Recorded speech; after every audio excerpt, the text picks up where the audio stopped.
Poštovani gledatelji, prva je priča o jednoj televiziji u Prištini. Po svijetu sam vidio mnoge, radio mnogima, ali Klan televizija je jedna i jedina.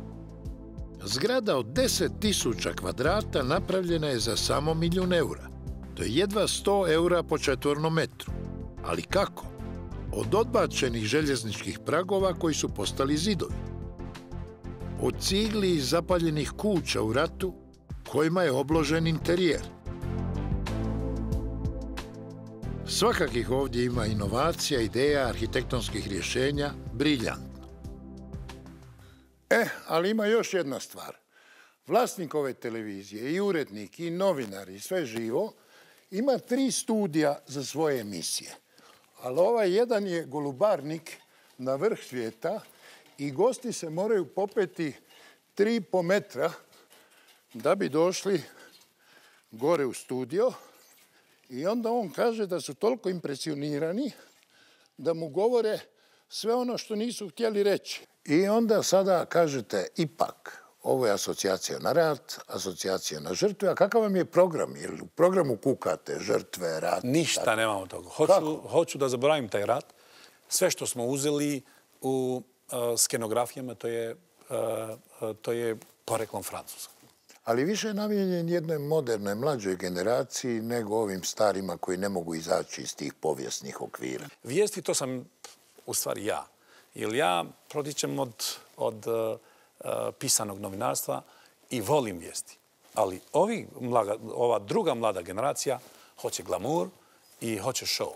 Znači, mi smo dali možda najbolji show, ne samo na Kosovu, nego u cijeloj regiji. Golemi studio ima 4.000 kvadrata, ali u njemu se snimaju 4 emisije na 4 lokacije. Kamere se premještaju i eto pametne i ozbiljne uštede. Voditelji vijesti, a to je zakon kod Batona Haxhijua, moraju se istuširati prije svake emisije, ovdje na televiziji. To tjera zle misli, šalje pozitivnu vibru. Koliko ima kosovskih televizija na albanskom jeziku na Kosovu i ima li srpskih? Ima 12 televizija koji imaju svoju produkciju. Ima i 5 srpskih televizija. 2 su u Gračanici, druge su na severu. Odnedavno Kosovo je ravnopravan član međunarodnih sportskih federacija i odmah na prvoj olimpijadi zlatna medalja za mladu državu. Kosova nuk është shtet I pasur edhe nuk mundesh me prit pavarësisht asaj nëse bëhesh kampion olimpik që kemi u bë milioner në Kosovë. Ka shumë probleme ndryshme në Kosovë, kështu që të e marrë parasysh këto, përkraja në Kosovë sa I përket sportit është e mirë, është solide, nuk bëhesh milioner, nuk bëhesh I pasur, po thjesht e ki një jetë të mirë, nuk të mungon kur gjo. Edhe në shumë intervista e kom cek që ndjenjat që unë I kam sot nuk ka pare që mundem me mbu me undi qashtu. Kështu që për momentin I kam krejt që kom dashte një jetë të mirë, qitë, suksesshme, me mujtë mi ndimu prindve të mi, kështu që gjithçka është shumë mirë. Sreli smo I kosovsku nogometnu reprezentaciju prekvalifikacijsku utakmicu sa Hrvatskom za svjetsko prvenstvo I porazgovarali s predsjednikom Nogometnog saveza Fadilom Vokrrijem. Pas izolimit 25 vjeçor, pritjet ishin të mëdha dhe shumë vite sakrifica të lejtarëve tanë, donatorëve, trajnerëve, 2 gjenerata kanë shkuar hoq, të cilat nuk kanë mundur të zhvillojnë garat normale dhe rezistenca jonë ka qenë edhe nga ona e futbollit, ndaj regjimit që ishte instaluar këtu, dhe sigurisht që ka qenë vështirë edhe për ata lejtarë, edhe për ata donatorë, sepse kanë ditë që do t'jetë një periudhë e gjatë dhe me plot sakrifica. Klubet kanë luajtur këtu në për stadionet të improvizuara, ku njerëzia e vullnetit mirë kanë shuarat dhe livadët e tyre që të bëhen stadiume të improvizuara për të mbetur gjallë futbolli. Dhe mendoj që kjo është një rrugtim I gjatë, e cila u kurorzu me 3 maj në Budapest, pranimi ju në UEFA dhe me 13 maj pranimi në FIFA në Meksiko, City, ku u kurorëzua gjitha ajo sakrificë dhe mund i shumë gjeneratave dhe mendoj që edhe gëzimi ishte i papërshkrueshëm, sikur edhe komiteti ekzekutiv dhe njerëz që kanë punuar së fundmi, por edhe gjitha ato gjenerata që kanë bërë sakrifica 25 vjeçare dhe mendoj që kjo është kurorëzimi dhe gjëja më e mirë që i ka ndodhur futbollit Kosovës. Nema više ilegalnih utakmica, skrivenih treninga, kupanja po potocima. Danas ovi mladići doručkuju u hotelu od 4 zvjezdice, a valjda i predsjednik Saveza konačno dobio plaću. Pa ja, to nuk janë çështje që na preokupojnë. Ne deri pranem 7-8 vjet kemi punuar në mënyrë vullnetare. Mirë, po mendoj që ajo është një pagë normale dhe është e mjaftueshme. Nuk do të flas sepse në kurrë nuk kam fol me cifra. Mirë, po ajo është e mjaftueshme për sozat tona dhe mendoj që është një rrugë e mirë për të jetuar solid. Da, znao sam da sam u ovoj državnoj zgradi još nešto pitao predsjednika Hašima Tačija. Tko ga šiša? And one last question, intruding your privacy, you have an excellent haircut always, and there was a hairdresser who said, I'm doing that haircut for President Tači. Do you know the name of that hairdresser? He's around somewhere. Of course, it's Dreni. Dreni. He great. That's where we are going tomorrow. We just wanted to check from yourself. Thank you. I will go 7 o'clock. Yesterday afternoon, President Tači told me that he's gonna have his hair cut at your place at 7 o'clock. Did he come? Of course, yes, I do his hair. I've been doing it here for over 10 years now. And how frequently he is a guest here? He's very... Twice a month? Every 2 to 3 weeks, depends from his traveling and his meetings. Fine. Where did you learn your English? I learned my English in private schools before 90s, and after beginning of 90s I went to UK to do hairdressing. Are people living better in Pristina than 20 years ago? Good question. Depends from the category, I believe. I would say my family and I and majority of Pristina, yes, we still lived a good life then. We traveled freely then. Now we don't actually. I mean, we do, but quite hard because you have to apply for visa and do so much work before we travel. Yeah. Do you have anybody in the family, in the larger family, that don't work? That don't work? That's right. Some cousin, some brother who is lazy, who wants to study forever. My brother he just finished his bachelor in economy. He is the only one not working. Everybody else does. Elder people is none left in my family, so everybody is working. I come from a hard-working family where they all worked all their life, and mainly in private business. Some from my family used to work with the government. When I say government, I mean government Yugoslavia jobs at that time, but 90s, they were all kicked out from their jobs, like we were from schools, and they all went back into private business again. Like my uncle, I have 2 uncles. They're both one barber, one hairdresser. One, the hairdresser, he lives in US. He's still doing it. And I used to have an auntie. She's not with us no more. She's also a hairdresser. Was. So yes, we all work. Knowing people, that's a capital. It's important. It is. I believe so. Do you have a feeling, if you really had a problem, but a problem that is not a criminal one, but a problem, that you could knock the door to President Taci and said, look, Hashim, I have a great problem. Could you help me? Not illegally, but just could you help me? Would I say so? Never. No? No, I'm not raised like that. I do my own thing, and I solve my own problem. I don't need nobody to solve my problems, no matter what kind of problems they are. That's the British education, is it? It's my family education, trying not to ask help from anybody. It's a question of principle? Exactly.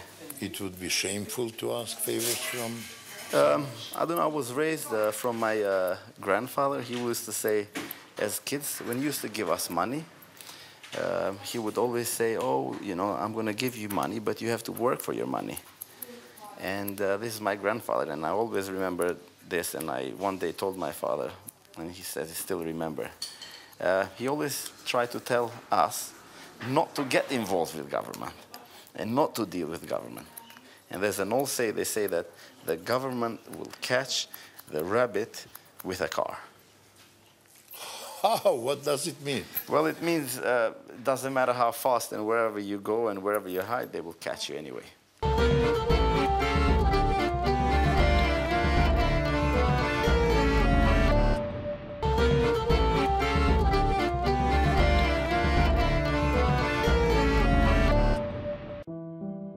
Kako je s vjerom na Kosovu? Velika većina Albanaca su muslimani, ali ima i katolika.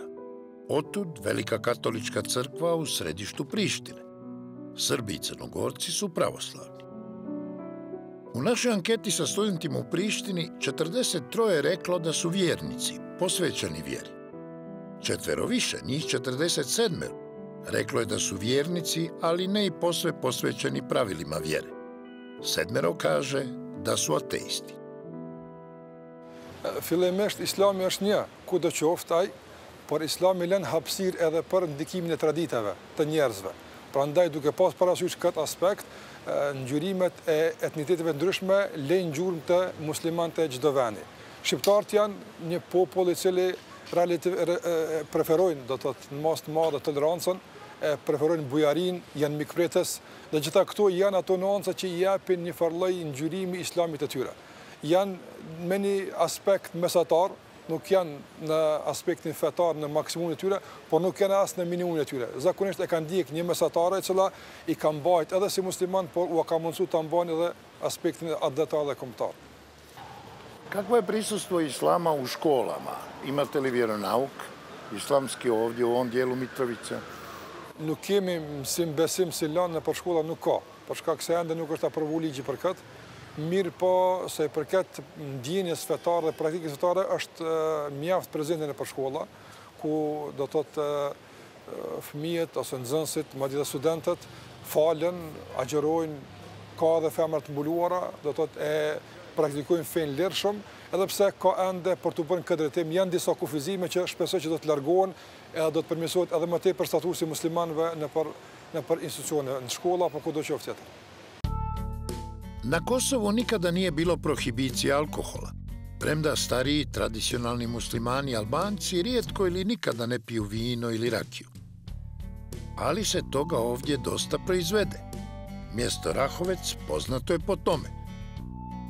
Dok oni ljudi počinju s rakijama zdraviti se od jutra. Ali jedan vinar ima i škole i znanja da napravi iskorak. Unë prej shkollës do të kom përfundu fakultetin e mbrojtjes bive në Prishtinë. Mas këtij përfundimit të fakultetit kam vazhdu në Tiranë, kam kryer edhe masterin dhe kom pretendu me shku edhe më lart, po për momentin jemi duke u marrë me prodhimin e venës edhe punëve tjera. Državni institut za vinogradarstvo je napravio jednu dobru stvar. Koju dobru stvar?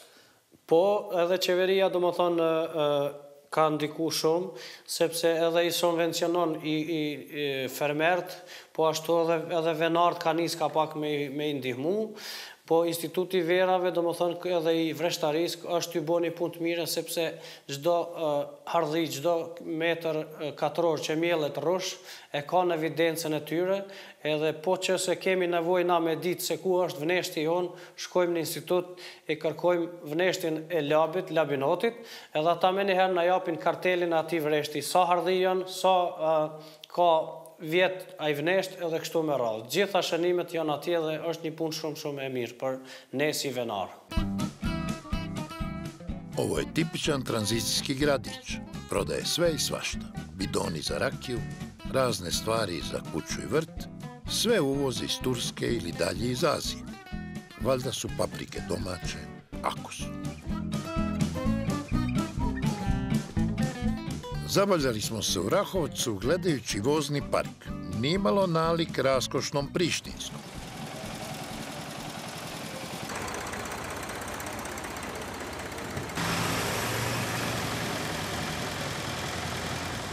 Vidio sam u Prištini mladi ljudi, pa i neki srednjih godina, voze Range Rovere, voze Mercedese, Porsche i tako vi vozite jedan stari auto, ali vi ste ipak zadovoljni ili bi htjeli više?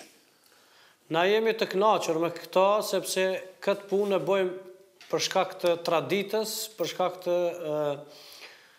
knaqësisë që kemi me prodhim të rrushit edhe të venës edhe prodhimeve do më thënë tjera, dhe nuk e kemi problem se vozisim kert vogël apo kert vjetër, apo nëj traktor apo nëj goldon, sepse në të ardhmen pretendojmë që gradualisht me djersën tonë të krijojmë edhe Range Rovera, edhe palate tjera, po kryesisht me punë edhe me vullnet.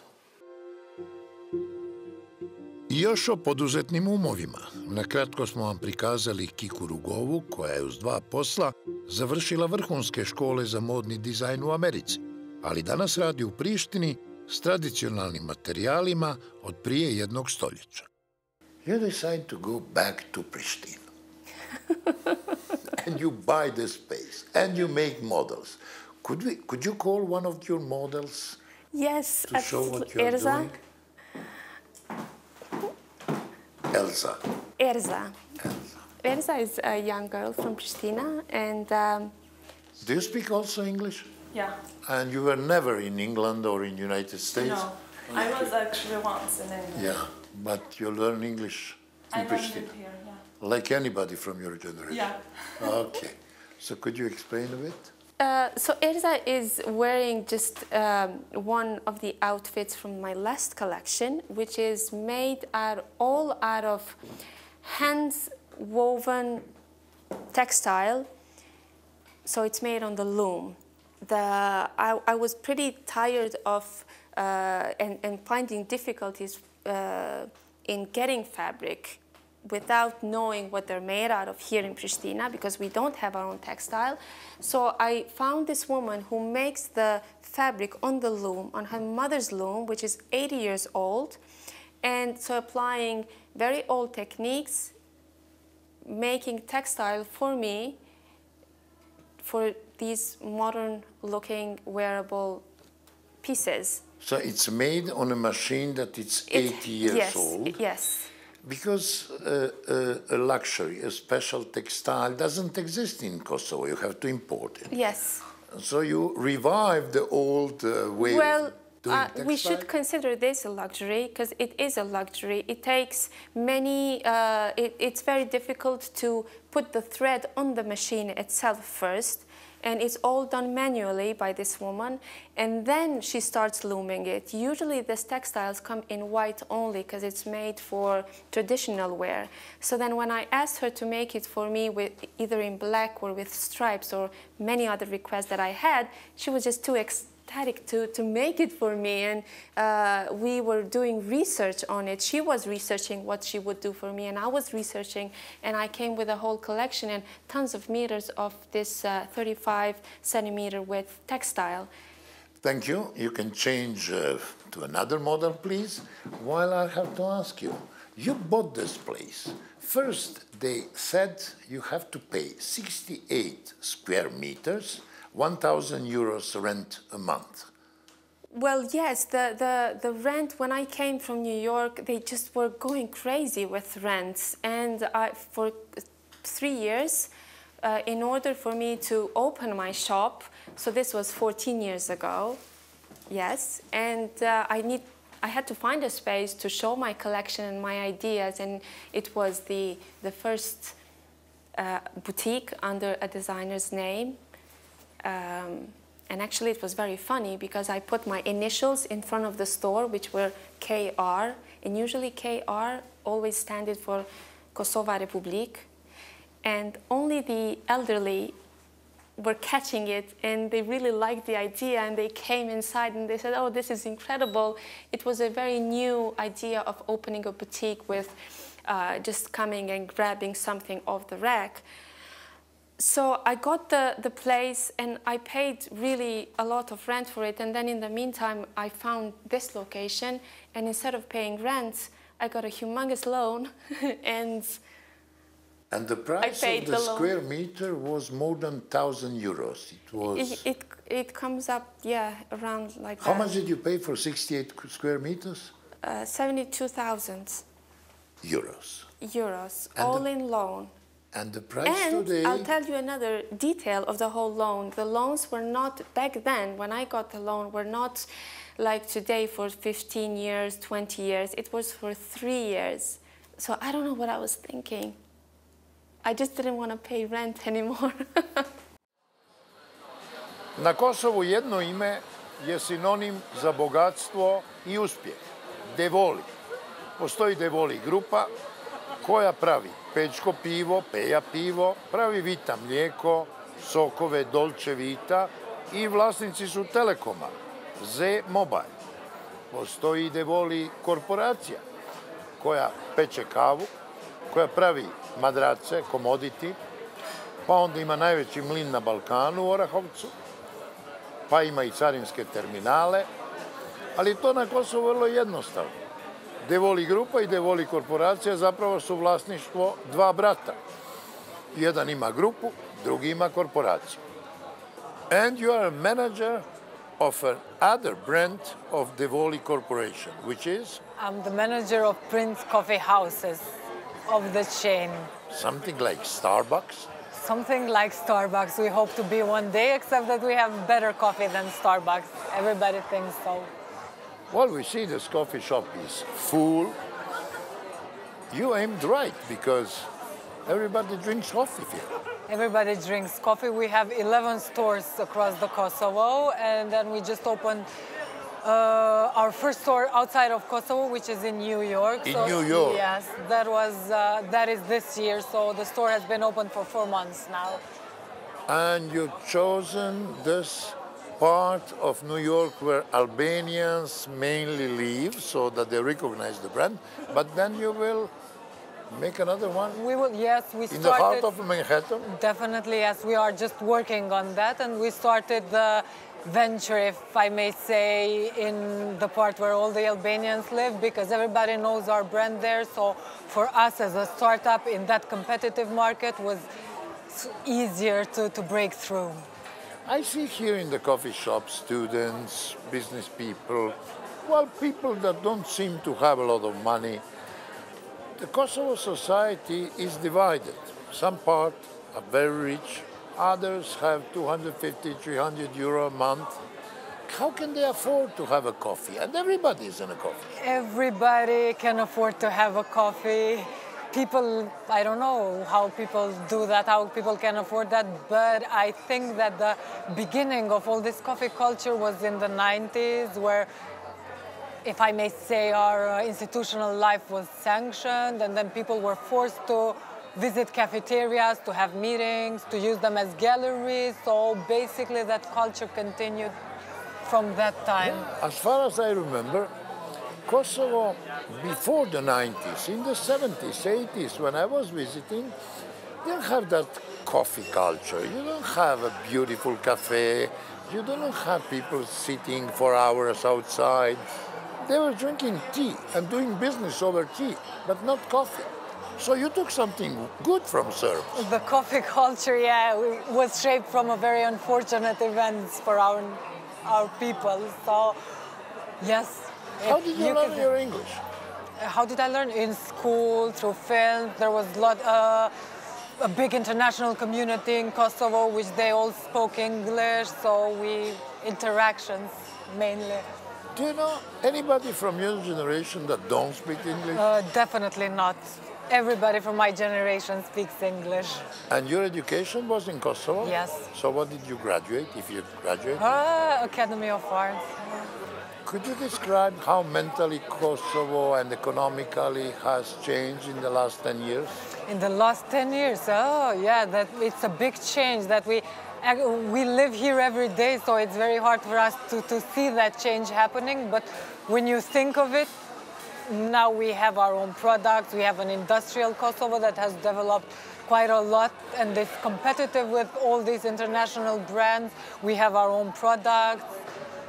We have our own schools. So basically, economically, we have developed a lot.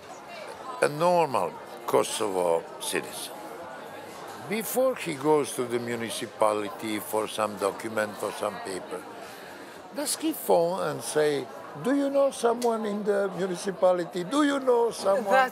That's by default, because everybody knows somebody in Kosovo, so that's by default. Whenever you have to do something, you always call somebody to ask if somebody knows somebody, so they can give you a hint and you can go through less bureaucratic. And actually, you don't get a better service because everybody is doing that. Basically, yes. I to je bilo sve u idućoj 7. emisiji Guverner Centralne banke Kosova. Zemlja je najmanje zadužena u regiji, ima najmanji budžetski deficit, euro je naša nacionalna valuta i jamstvo financijske stabilnosti. Kod Gnjilana, tvornica cigareta, od duhana bi moglo živjeti 20.000 obitelji na Kosovu. I prva žena gradonačelnica, kako zamišljam Đakovicu u budućnosti, kao modern zapadnoevropski grad uz očuvanje svega vrijednoga iz povijesti. Uz to i još 3 zanimljive priče s Kosova, poštovani gledatelji, doviđenja.